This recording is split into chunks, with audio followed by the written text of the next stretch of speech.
and welcome to the Population Health Data Science Seminar Series.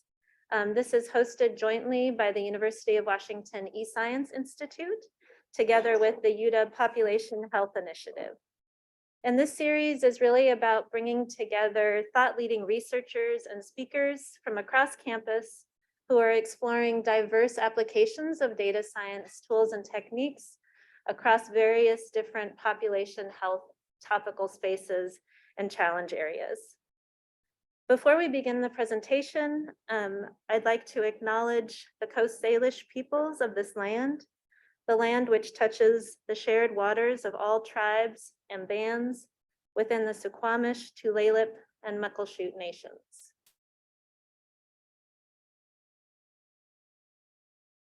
We are delighted to be joined today by Dr. Ali Mokdad.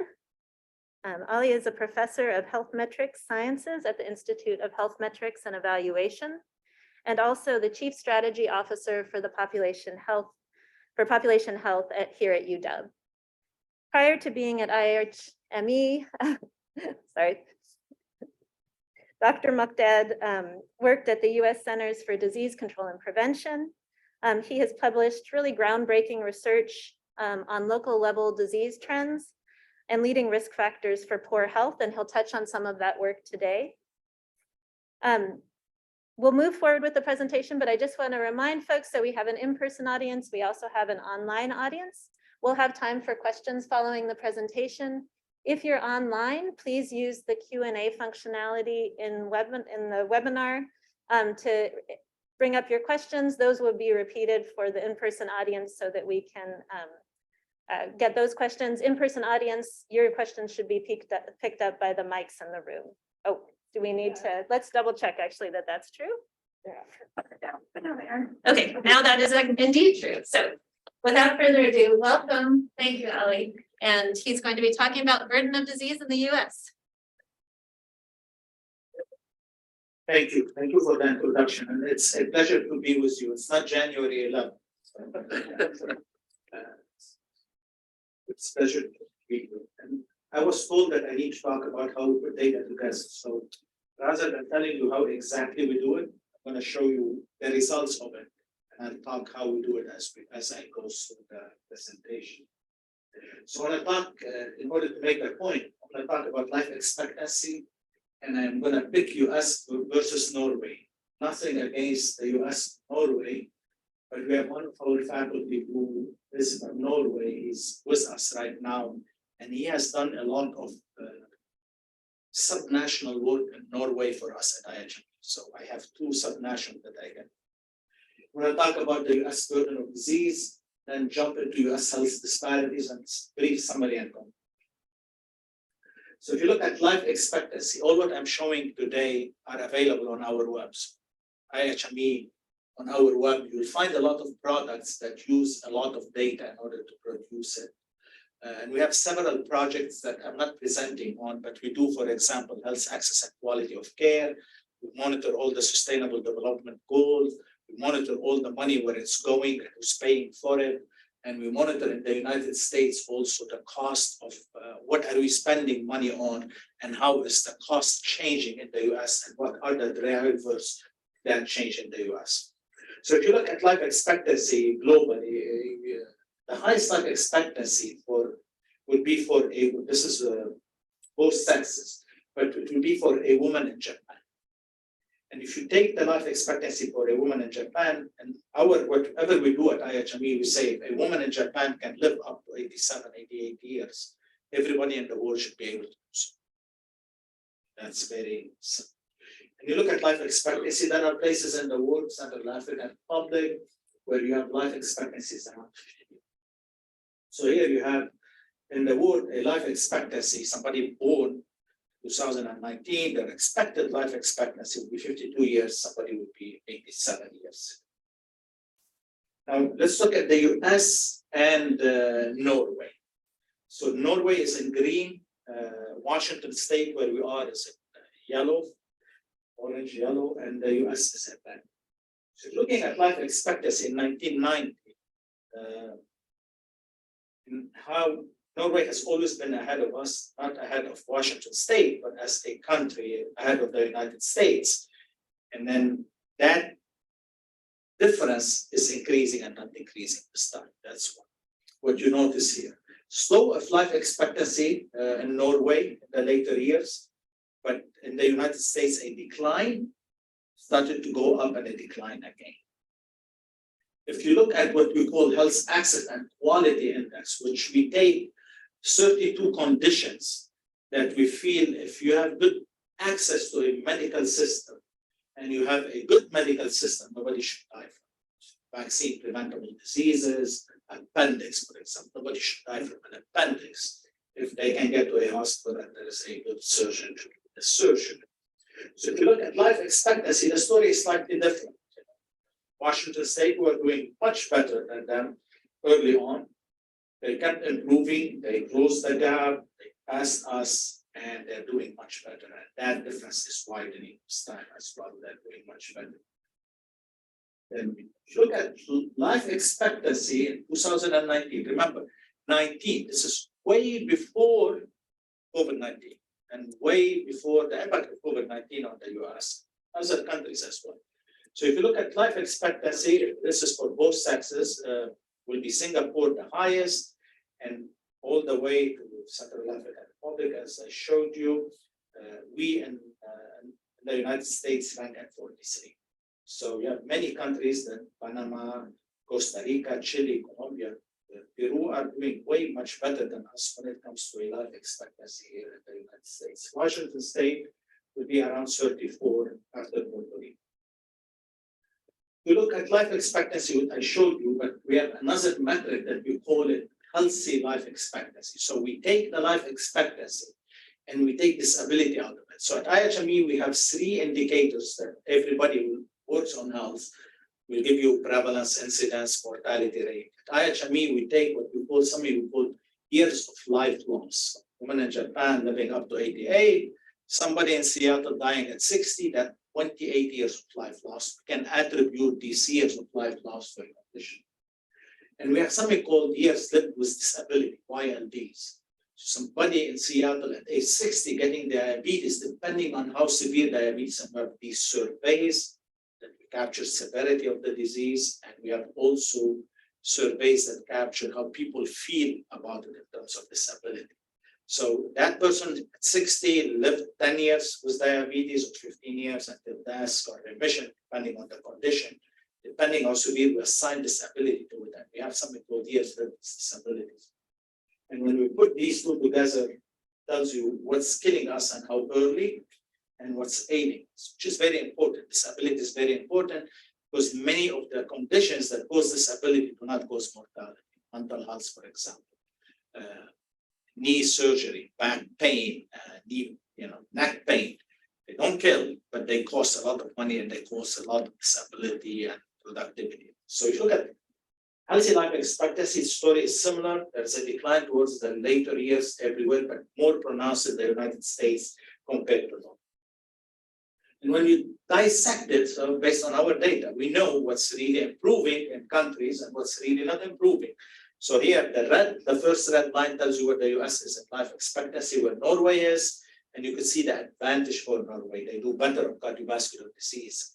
Cardiovascular disease mortality and disability has declined sharply in Europe. Many European countries started to decline in the US, but we were behind them. We don't do very well with the drug epidemic here. We had also clinics that provided pain management and made people, unfortunately, addicted to drug. Part of it, and diabetes as well, we don't do as much as people in Norway. So we're comparing performance here and explaining why we see that difference in life expectancy. Now, in the United States and in Norway, there are huge differences. This life expectancy, healthy life expectancy, and for male and female, and for both of them. So life expectancy on top, healthy life expectancy at the bottom. Norway is still green, Washington, and the US still red. And you see the huge disparities between what we hear in the United States, our states, and what will be equivalent in Norway. And the message here that you're looking at, yes, there are disparities at the state level in Norway, but they're not as much pronounced as we see here. There are disparities. And yes, when you give an average, people do below the average, people do more than the average, but not that wide, huge variation that we see between US states. It's really striking. So let's talk about a couple of things. Now, I'm including, and I'm sorry, I'm jumping here from 2019, and we're about to release GBD 2021. And GBD 2021 it's not public, so it's not for media. I wanted you to have an idea of what it is. Ischemic heart disease in the US was the leading cause of death. 2021, that's COVID. Just to give you an idea, all what I have showed you so far, add to it what COVID-19 is doing and the disparities that we have seen in COVID-19. And COPD is increasing, chronic kidney disease because of diabetes, drug use disorder is increasing, there's some decline in self-harm, road injuries, lower respiratory infection outside COVID-19, but you see that our trends here for certain conditions in the US that are expensive, driven by diabetes. And by the way, here, when I look at diabetes, the rank went down, but it doesn't mean the diabetes went down. So this is the ranking because of COVID-19 pushed everything. But what has happened with COVID-19? There was a big change in, and we published that in Lancet, a big change in depression and anxiety because of COVID-19. Many countries as dealing with COVID-19, we've seen it here in the United States, and you could see a huge prevalence increase, percentage increase in prevalence of depression all over the world, more pronounced in many countries. Red here is much worse, not politics. Blue is much better. And you could see even in the parts where I come from in the Middle East, Egypt, Iraq, and Iran, and Saudi Arabia, Morocco, there was a tremendous increase in depression. And I'm mentioning these countries in the Middle East because we in the Middle East do not have adequate programs for them. Fortunately, in the US also we don't, and we still have treat physical and mental differently, and we don't combine them. You can see here in our state, the state is coming to you up and say, help you with mental illness, build a hospital. Same for anxiety, sharp improvement. Why I'm showing those? Because they predispose you for bad health outcomes as well. Because we know there's a vicious cycle with mental health. If you are obese, you're going to eat more. If you're a smoker, you're going to smoke more. You're not going to take your pills unless I control your mental health. I cannot control your physical health. So unfortunately, we're heading into the wrong direction due to COVID-19, among other things. And here, when you look at the United States, what we see in the US in terms of health disparities, looking here at mortality per 100,000, and you look at West Virginia, for example, and what you see in Utah, huge differences and a huge spread in the causes of these differences in mortality. But you have here states, and I'll show you later on, counties that are performing at the level that we have seen in where I come from in Africa, whereas we have places in the United States that are really doing extremely well compared to the rest of them. And DC here is a note. I will never forgive myself if I don't talk about DC. The improvement in DC are not because we have improved DC, because we have changed the population of DC. Poor people were moved out. We need to keep that in mind. That if we account for many of these changes, or what's driving, we can see a difference. What's causing these disparities in the US comes from a lot of surveys and medical record. At IHME, somewhere here at the University of Washington, we have one of the largest computational capacity outside, of course, the big companies, but as a university. And we have 20 billion, it was B, medical record, line item, in addition to the surveys that we have. So we have, for example, for Brazil, we have for a long time, all the medical record is here. You can look at it. So same for the US, we have a lot of medical record from the US, some of it we buy and some of it we have collaborators. But if you look at the United States, what people are dying from and what's really causing this mortality in terms of risk factors, smoking is on top of everything in the US, still has always been, and still has been a long road in order for us to reduce that matters. Body mass index, diabetes, manifesting blood pressure, and alcohol use. Let's talk about some of them here. High blood pressure. Right now, many Americans don't know they have high blood pressure. Many Americans who have high blood pressure, their blood pressure is not good. Although right now, if you look at the cost of a blood pressure for a whole year, not in the US, where drugs are more expensive than everywhere else, but in most countries in the world, $4 US per year. In India, it costs you $4 per year to take blood pressure medication for blood pressure. So let me jump now about life expectancy in the US by race ethnicity. This is a contract that we have from an IH to do burden of disease at the county level by race, ethnicity, and by education. So Asian Pacific Islander is on top, and again, I will not forgive myself if I don't make it clear. This is Asian, not Pacific Islanders, because on the census, on all our surveys, they're grouped together. And we know when we can break them at the national level that they have totally different health profile. Asians do better than Pacific Islander. But unfortunately, we're spending a lot of time right now with working with CDC and CHS in order to split them. But for now, we're being unfair for Pacific Islanders. Life expectancy is increasing, it's the top here. Something that I'm not showing today in the slides because this is January 11, made a mistake, it's not the right slide there. But if you take foreign born out of it, the picture is totally. If you look at Asian, take foreign born Asian out of Asian, Asian's health performance comes down. It's the foreign born that you have to take it on. Same for African American. Look at African American, foreign born African American, much better than American born here.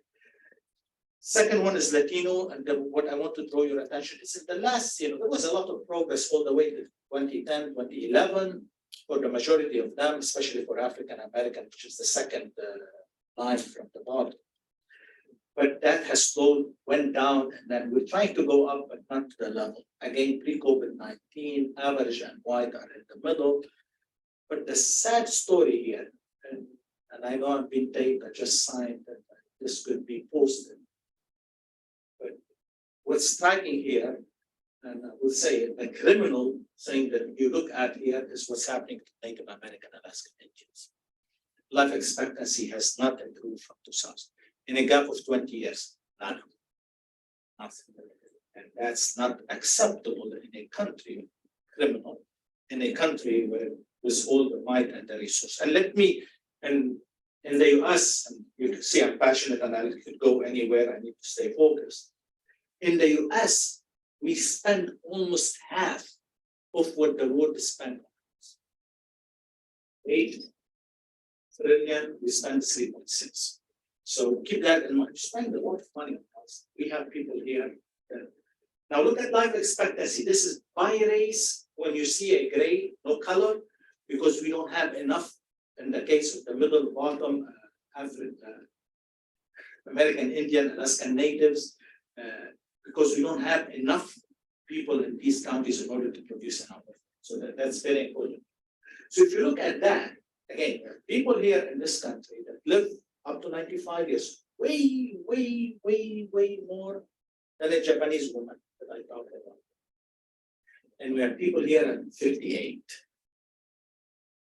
which is very close to 52 in Southern Africa. And you look at this huge disparities, and you could see the patterns that are emerging here. That it's not the same everywhere. So, and Native American can do better in certain area in the US. Look at the map here, parts of Texas, the South, they're doing much better than other places. Why can't that success story be translated somewhere else?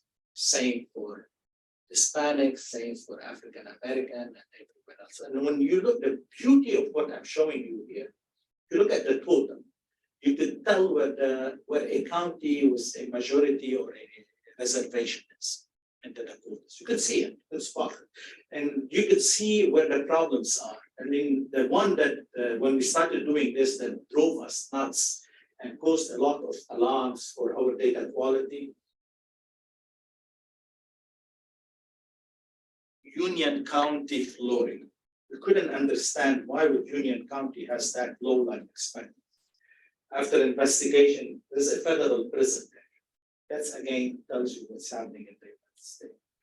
If you look at the difference in life expectancy between white and other racial group here, and presenting comparison to white, and we do this everything we do here, and others in the United States, but that's not fair. And in my opinion, why would I hold everybody in the world similar to a Japanese woman, and why wouldn't I hold everybody in the US similar to the Asian Pacific Islander or the Asian? Why would I compare to the Arab? Let me compare to the past. Keeping that in mind, we're comparing here to whites, and you can see that there are huge differences. Mine is 22 years, some places more than 17 years difference between life expectancy compared to. One way to drive the point is to show you on the scale of improvement, who's improved. So above the line, the middle line, there's an improvement. Oh, what did I do? Yeah. So above the line is improvement. So if you look at African and Blacks, African American, in many counties, their life expectancy is improving, but the colors, they're still behind one. Trying to catch up, but still behind. So you can see that that's telling that in many counties, the size of the county is how big it is, and the color is the difference. So yes, there is improvement, and yes, they're improving more than whites.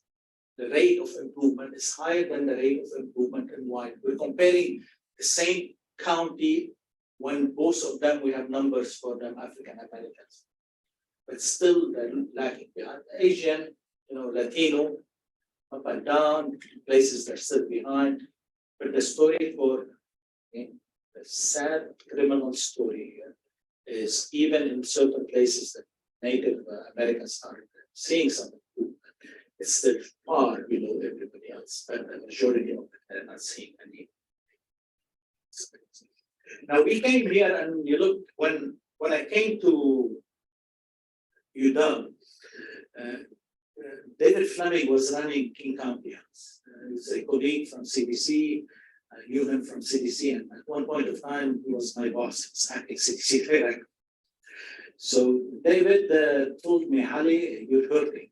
I said, what do you mean? And he said, when you look at county ranking and you give my ranking, I'm doing very well. And when I go and say I have a problem for diabetes, everybody tells me, but you're way better than everybody else. Why are you asking? Your life expectancy is high, and most of your indicators at a county level, you're doing much better than everybody. So we work together with King County in order to do it at the census tract. And we did life expectancy at the census tract. Now, why it's of interest, not because we live here and we have, we are part of this community, we have State University, and we have to help. If you can't help your own backyard, how could I go to Mississippi or Missouri and say, I'm not helping? So we started looking at it at the census tract. That's one. The second point, why it's important to look at it. If you come and visit Seattle, it's deceiving. It's a rich, everything is available. We have Microsoft, It's a rich county. Why would you see such huge disparities? And you could see here 18 years and 15 years in difference in life expectancy and geographic patterns. So we're talking about, 5-7 miles differences, and you can see there's a huge difference in life expectancy. And we did it by causes of death, and you could see it slightly different. When you look at drugs, for example, Mercer Island, where I live, had a high percentage of drug mortality compared to other places as well. So it depends on the disease, but in general, life expectancy, clear patterns in our community that are a huge variation. And to give credit to Dr. Fleming, He used to tell me, Ali, if you tell me where you live, and your zip code or your census tract, I can tell you what's the obesity, what's the diabetes. I mean, even before we did this, it was like, I tell you that. I deal with it on a daily basis. So why we see these inequalities, and I'm going to wrap it up. Why we see these inequalities? Socioeconomic, and I'll give an example at the global level, education. A woman, more educated woman is more likely to understand the sign of danger, more likely to seek medical care, more likely to adhere to that message. People who have money can afford to see that. Lack of financial access to health care insurance. In the US, we talk about health insurance, but there are different types of health insurance. Our health insurance allows us to prevent many people in the US that got hit by a car. They could get health insurance, but insurance doesn't pay for blood tests, preventive. Poor quality of care in the US, people tell you poor quality of care is medical errors. They make it. Poor quality of care in the US is not medical care. Poor quality of care is how long does it take Ali Mokdad from the beginning of an event till he or she takes medical. So start sweating, I have pain in my, how long does it take somebody to check my sign of heart attack? I will not die from a heart attack here because I'm next to one of the best. That's one. Second one, that's not true for people on the east side of our state. The second part of quality of care is once Ali Mokdad is in the medical care, how properly is he or she being followed? And in order to make sure that their condition is controlled. I told you, blood pressure in the US, many people, and we've published that, are on medication for blood pressure, but their blood pressure is not. But the most important driver here in the United States that's causing these health disparities is what we call preventable causes of death, which I showed you, smoking. So in the US, irrespective of the metric you look at, irrespective of how you put it together in the data, and I know you wanted to hear about the data, but I wanted to discuss the bigger issue. There is a major concern for us in the US, regarding of what you look at, the trends are going backward, that's even before COVID. Most communities in the US are falling behind everybody in the world, and they're lagging and lagging. Since we started at IHU doing life expectancy, our rank every year is going forward, and female are the worst in terms of performance. Unfortunately, in the US, we see it. They have the worst health profile, and they're falling behind much better than everybody else. And we published in 700 counties, a woman having a baby girl, life expectancy is higher than 700 counties in the US. A woman delivering a girl, we published that, her life expectancy is higher than her total life expectancy. We don't know yet the COVID impact of COVID. And for female, we can talk about it a lot. We've seen in a lot of studies, which is sad, when it comes to population health. Much of this can be addressed by, we spend a lot of money on BMI, we published that on Lancet. The problem here in the US, public health is local, no one solution. There is a lot of data gaps in the US, and there is a lot of people like me who tell you the problem, but there is no translation. So what should we do at the community level to fix that? And how we can share technical lessons. And the most important in the US, not to repeat a mistake that somebody has done. From our sponsor, briefly, I'm going to take 5 minutes. I'm switching to color codes here now. It's Population Health Initiative. Our president, bless her heart, challenged us, said we can do better. You guys need to do better. So we defined it as a broad concept. It's not health.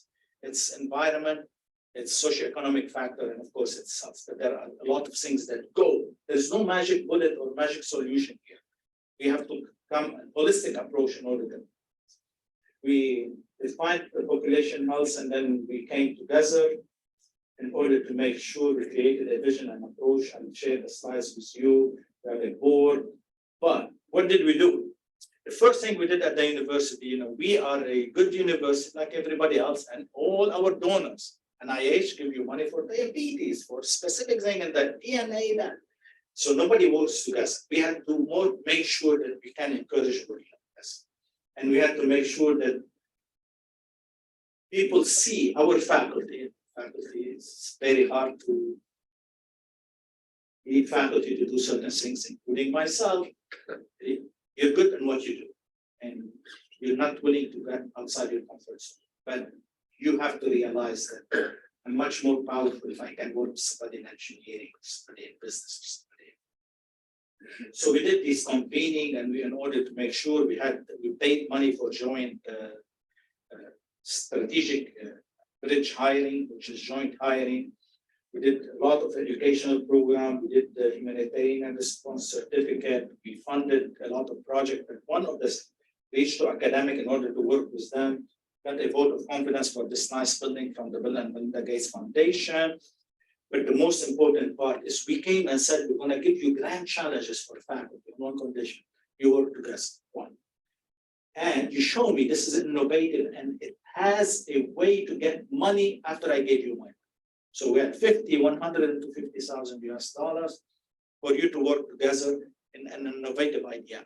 Many of these grand challenges got money after that. And one, I mean, I get into trouble when I talk about one. Somebody's gonna call me and say, why you didn't talk about mine? But one of those was about suicide by basically hiding guns and means of committing suicide at home, Harbor View, people in School of Public Health, people in School of Medicine. They get funding for gun control under the Trump administration. We tell you how successful the program is to get money from people who are saying we should allow people to have guns.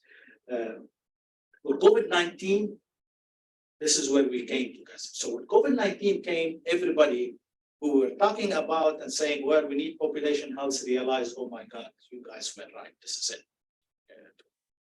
To respond to COVID-19, you can't have us. It's not medical, it's not public health, it's legal, it's engineering, it's business, because we still have a problem right now with supply and etc. It's social work, you name it. So this is one of my proudest moments working with the population health initiative. In a heartbeat, I've never seen this at Dana. I've been here for 15 years. We're able to get money, give it out, and work started in a record time. A record time. I mean, I've never seen that happen. Everybody on the chain of work who needed to do something did it in a time, and then we were able to get the money. Many of these studies were all over the news. Some of them you have seen, homeless in hotels, food, etc.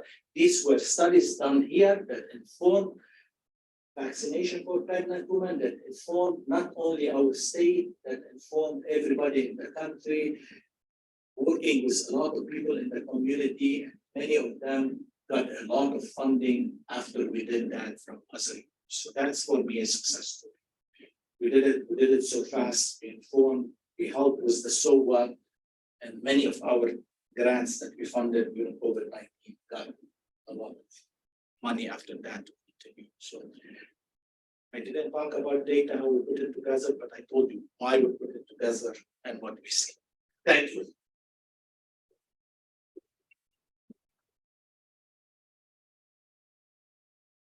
Questions?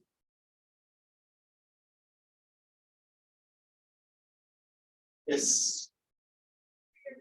I was wondering, when you report on life expectancies, is there sort of like a population delay? Like, how with the baby boomer population, they're getting older and older. Is there a delay in life expectancies too? Well, that's a very good question. So there's a cohort effect, cohort, and there is also other factors that are contributing to it. But yes, that's taking into account during in our computation. Yes, that's a very good question. Yes, many countries. I showed you disability, for example, seen like healthy life expectancy in many European countries it's not as well as good as in poor countries. So if you compare healthy life expectancy in Norway compared to Lebanon, disability in Norway compared to Lebanon, on the elderly, because they live longer than we do, they have more disability, and we have less disability. So Central African Republic has less disability than Norway, because they're dying longer from infectious diseases. But that's a very good question. Yes. So you mentioned the billions of records that you have, health records.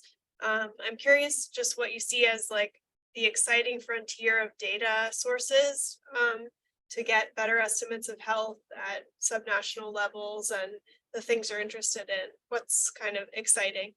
So, very good question. So, the medical records we have, let me talk about the US, focus about the US. So, we got a lot of medical record in the US, the American Heart Association.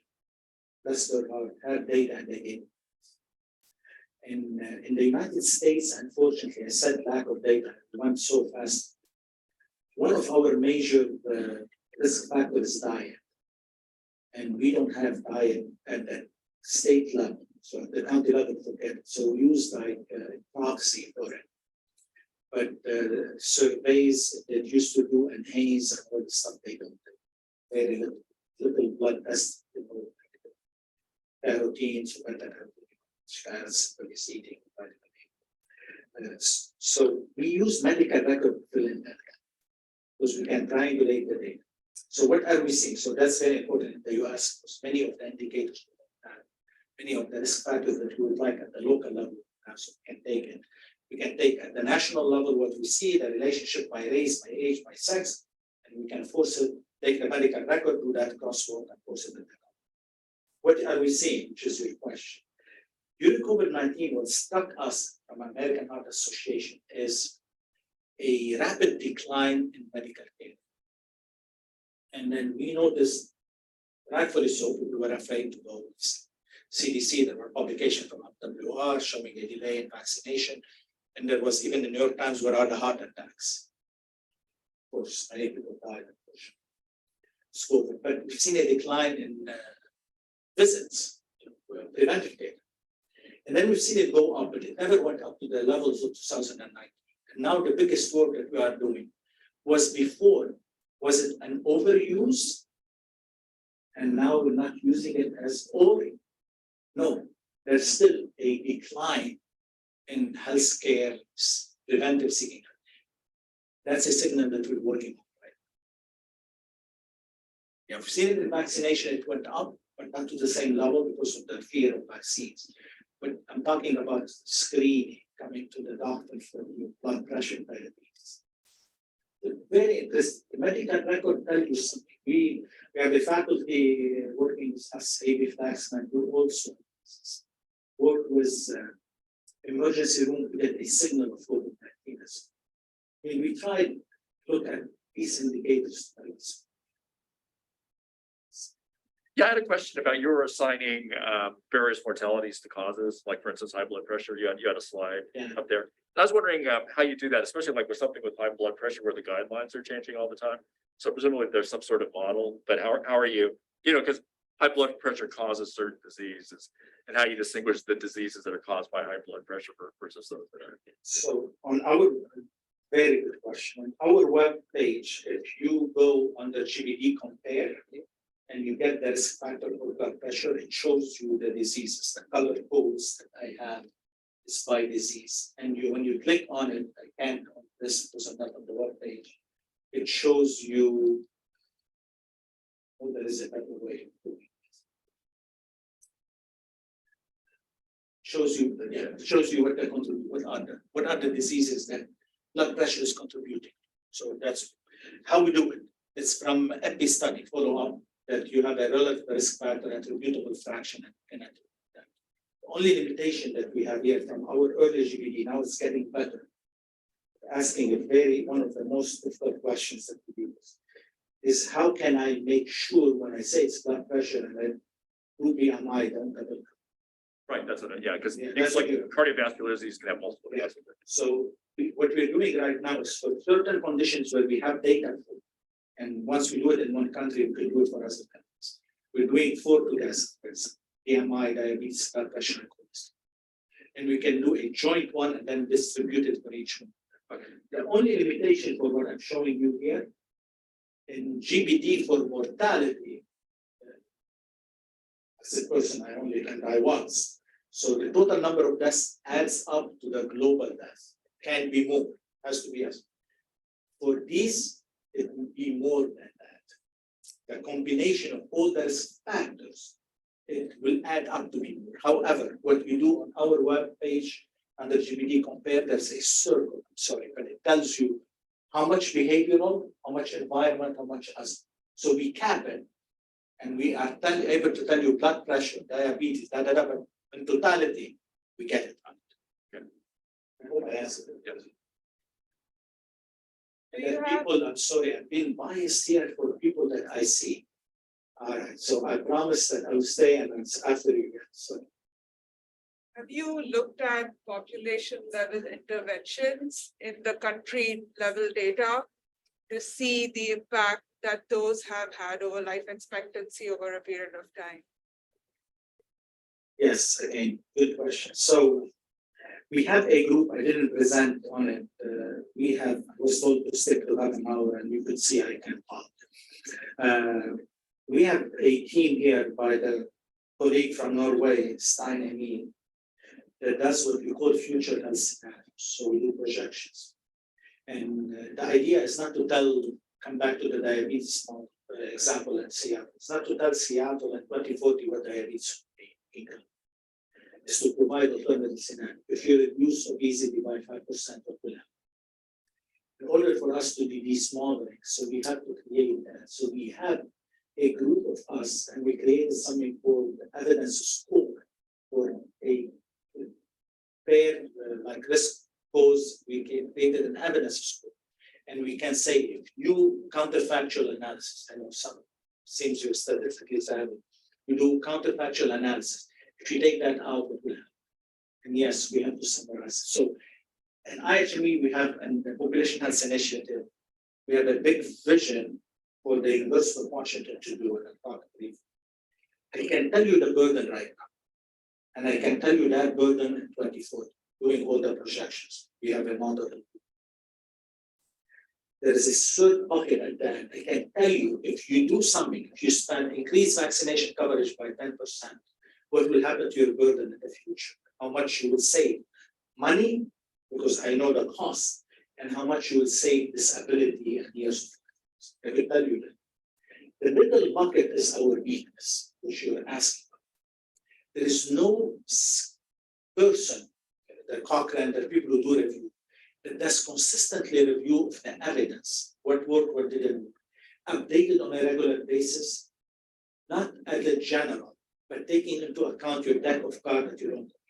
I don't want a review that tells me smoking in the US, if you do that program will succeed. I know very well that in certain community that does not work as much as the average. That's our weakness, and we're trying to get funding from the university in order to do that component here at UW. And that component is not easy, statistically, and because it has a legal impact, has a business impact, and you have to account for all of them. Otherwise, double counting the benefit. Online, I'm sorry, online. Ali, there's one participant online who is interested in knowing why Norway? Why? Why did you choose Norway as the comparison? Oh, because Stein Emil did the slides for Norway. And he had a presentation for somebody in Washington. And I'm quite honestly, I'm underwater, so I took what he did instead of doing it for China or as. No, nothing, again, I said it, nothing as against Norway. We have a guy from Norway who did it. Oh, lovely. Not picking on them, just being lazy. Stein Emil. Thanks, Ali. And I would just want to share, if anybody who is joining, we have about 46 participants joining virtually. If you have any questions, please enter it into the chat or the Q&A box. Yes. More of a comment than a question. I think in the line graph that you showed about life expectancy across different races, from 2010, there seems to be a plateau irrespective of the race. Somehow that was one.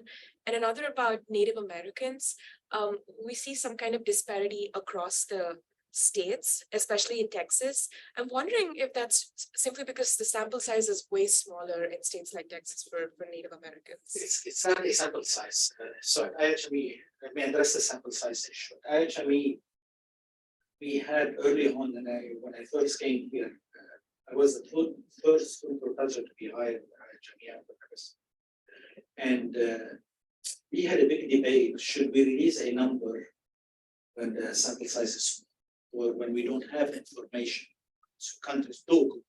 I don't have data on testicular cancer, to give you an example. I may have it, but just give me one. And we had a group of legal and ethics that came here and they said, no, you shouldn't do that. Basically, what are you telling Google? That cancer is not a problem. You produce an estimate and you put a confidence interval. Again, in our business, I pay attention to confidence interval. People don't, they look at the up, it went down. It didn't change, but it still. In this case, we had a strictly the rule of when we masked or not. So we had enough sample size to produce an estimate. But yes, if you look at the you can get the data. The data we have it, we share it. You could look at the data and there is a confidence interval. It's wider in places where it has a smaller size. But none of those is a sample size that I feel I cannot really say number. It's very good. The 210 is a very good question. Why in the US at the 210 we have seen that decline? Several factors. But an economic meltdown, and then the country became more divided and unfocused on fixing our problems. It became clear during COVID-19, and we have a fragmented public health system, and we have raised the price of our medical treatment tremendously in the United States. And health insurance is suffering, and many people are suffering. There is a gap between the poor and the rich. You see it in every country in the world. It's sad. Growing up in Lebanon was clear. It's sad to come to this country and see it happening in this country. Yes. Slide on anxiety and depression rates around the world. And I wondered how you ensure that your data on something like that is thorough, whereas for like high blood pressure, you can measure it numerically, but how do you account for differences in understanding of mental health and differences in access to mental health around the world? That's a very good question. That's a good friend of mine called Ron Kessler at Harvard. Bless his heart, Ron, working with WHO, did something called the World Health Survey, and has been validating this question in different languages. So one of my PhD students at AP now is using the mental health survey in Saudi Arabia. So there are a lot of things. But at IHME, we do several, again, I should have talked about data. At IHME, we put everything on the, like this, and we look at outliers thinking. And you see, if you look at there is a visualization for mortality, it shows you the data sources and an outlier we don't use. And we outlier certain data. There is a great example of mental health that certain question, for example, I have a hard time pronouncing the word because of my accent. Schizophrenia? Schizophrenia.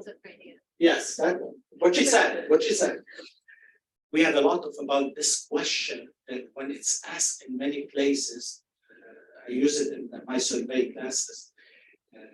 In Nepal, for example, it's the highest rate. And I know it's not that case. So we know when it comes to mental health, some of these questions, there is a lot of things that, so what we do vignette, and we anchor it, and we are able to compare, and we do crosstalk. Now, the other thing that you need to know about IHME, the last time I checked, we have 9,500 collaborators in almost every country in the world. We don't have people from North Korea. Very few countries we don't have collaborators providing us data, looking at our so-called GBD 2021. You are a collaborator in Togo. We have an example. Get the data, and you have a period to compare. You get the numbers, the estimate for testicular cancer, Ali, and they 85% of the time when the country says, no, you're wrong, you guys, with all your statistical power, they're right and wrong. When we do this consultation, we go over. So people providing us data, and we have people looking at the results and basically before the releases. So we have group that does mental health, diabetes, we have all these excellent group that does. I hope I answered your question. And there is nothing like publishing and putting everything. IHME, you don't only get the numbers. So this is what you're seeing here. You get the numbers, you not get the medical record, but you get the results of this medical record. So reflected here when we do disability to be reflected. But you could send an email, and for some of the GBD, the code is already, you could download it. So you could send an email and say, Ali, I want a program that produced that table in your JAMA article or Lancet article. That when we were doing COVID-19 during projections, people were criticizing our models, and we were giving them our code, and they will never tell us what they are doing.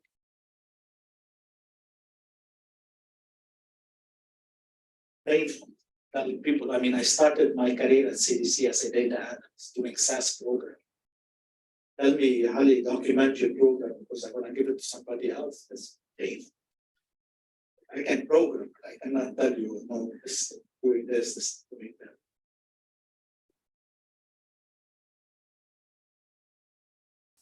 Big enterprise, IHME, 550 people, $80 million budget.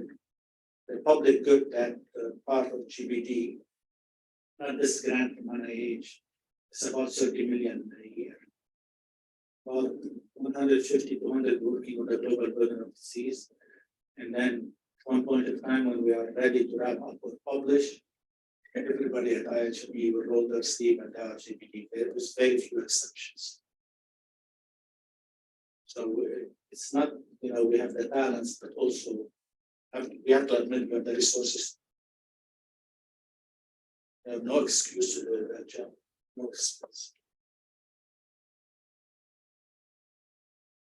Yes. So you talked about projections that you're making moving forward. I'm just wondering if you could tell us a little bit about what those projections look like. Do you have a sense that we will start to recover, or is this sort of flattening or downward trend what you're seeing in the next 5-10 years? So the reason we show the projections, and again, our work as enhanced visualization projection, is we provide a scenario. So one of the scenarios we have in our project, what we started doing when we published the first article, and all projections at IHB started from a grant from Bill and Melinda Gates Foundation for Inherited Diseases, was the PI. Do projection and to tell where to invest. So we started mortality. And the idea was not to tell you where you are, but if you perform at certain level, what's the advantage? And if you don't, especially for HIV, if you don't, then you will see a decline and HIV will start coming. I mean, that was the message. You're investing in health, you have to keep it as it was today. The red line will go up instead of still coming down, or it would go much faster if you invest. So the way we did it early on, we took for each of the diseases we are forecasting, we took the drivers. So the variables that are associated with it. We have to project all of them and project that disease. So we have to project population, education, income, etc. in order to get. And our assumption in our modeling is the association between these variables will remain constant throughout. That's true. Maybe tomorrow there's a new pill that makes that. That's not a true statement. That's the assumption. And what we are seeing right now is the forecasting that we are seeing is there'll be major health loss everywhere in the world. And it will take some time to recover unless there is an investment. At the same time, what we are seeing from the investment side, that there is less money coming to every country. COVID-19, unfortunately, instead of bringing the world together, showed that everybody for his or her. So we don't see much money going into assistance for global health. And you could see England is cutting back, Germany is and possibly the US.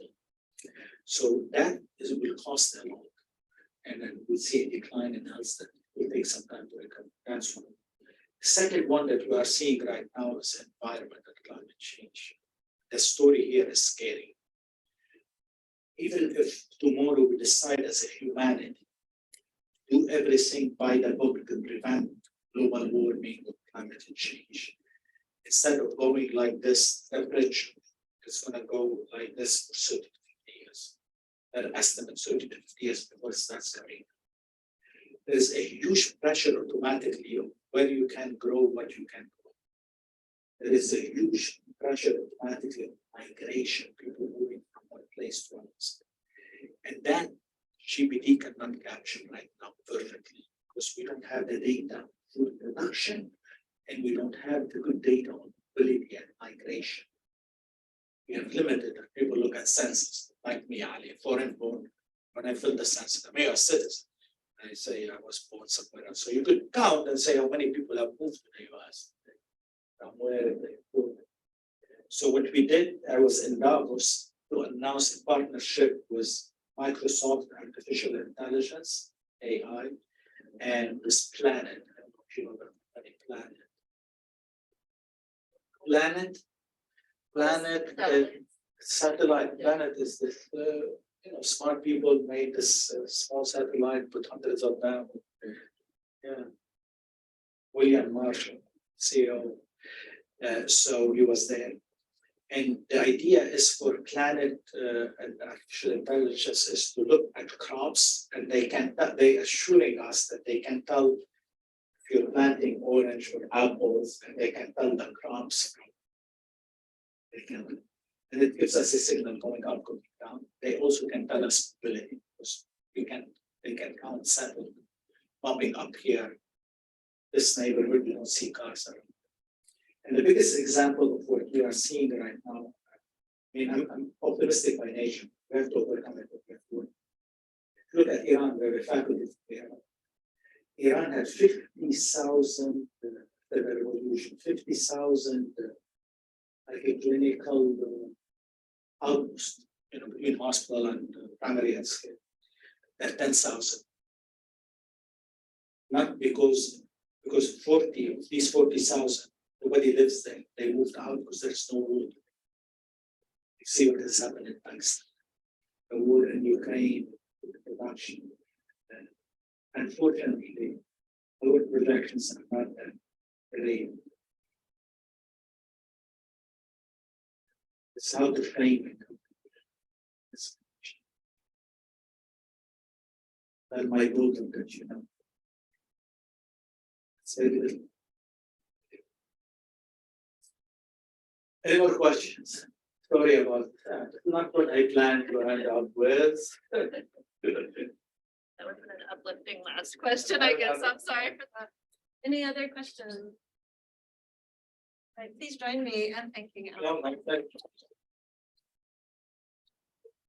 Anybody wants a detail about methodology, and I should have done that. But we're happy to go and look under the hood and show you how to do it. Yeah. Thank you so much. And I'll just say one brief word and then you too, just remind folks that the next speaker in the series will be next week. That's Dr. Helen Chu. And she's going to be talking about community-based approaches to understanding respiratory virus transmission.